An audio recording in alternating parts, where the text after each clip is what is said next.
What's up, everybody? Today I want to talk about stocking levels of the fish tank, and that basically means what you should put in your tank. And what I mean by levels, you generally have top dwellers, middle dwellers, and bottom dwellers.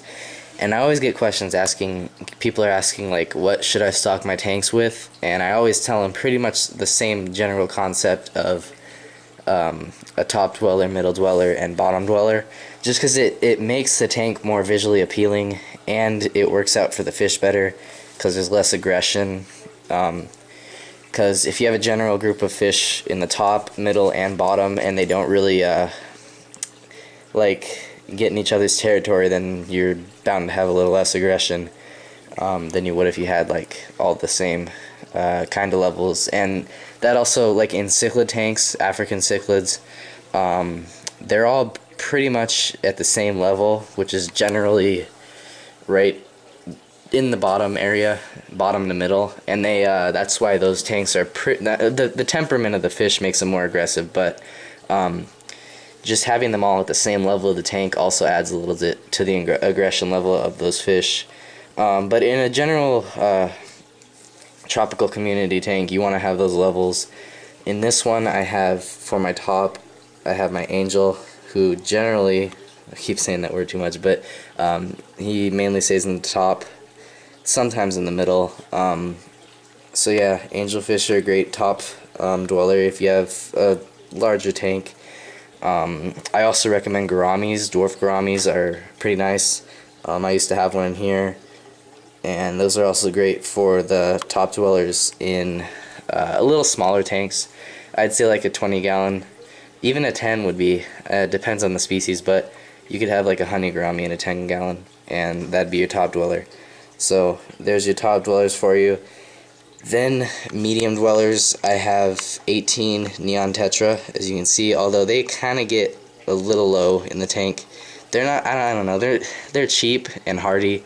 They're not my favorite schooling fish by far, but they'll work out in this tank pretty nicely.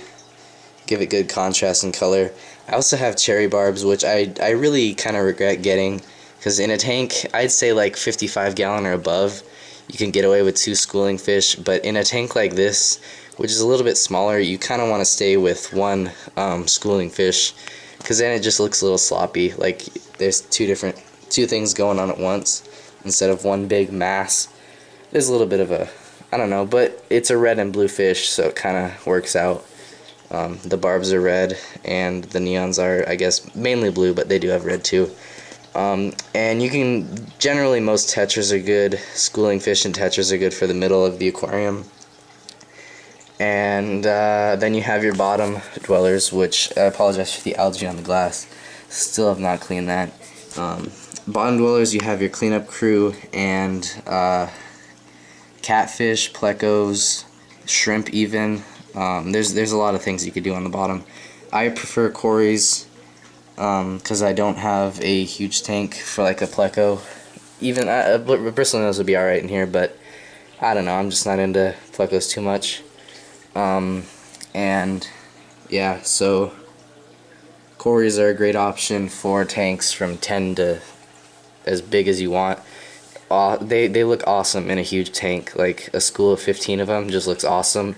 GSP in his 20-gallon, he keeps excuse me, he keeps pygmy cories, and they just look great.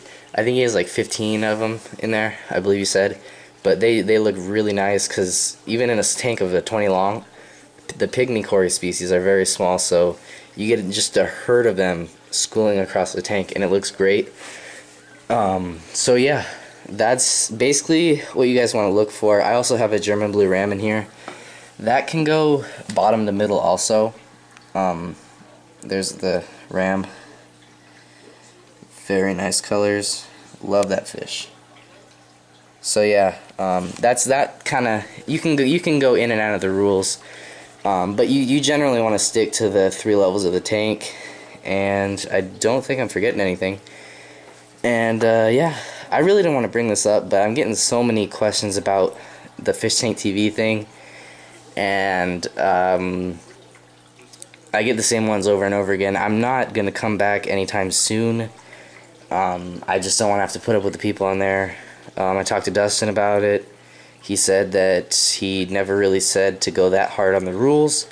And yeah, so I won't, maybe later, I don't know, we'll see who or what happens. Something might happen soon that'll change my mind, but until then, I'm gonna be on YouTube, so check me out on here, and if you have any questions, inbox me, do whatever. So hope you like the video, guys. Later.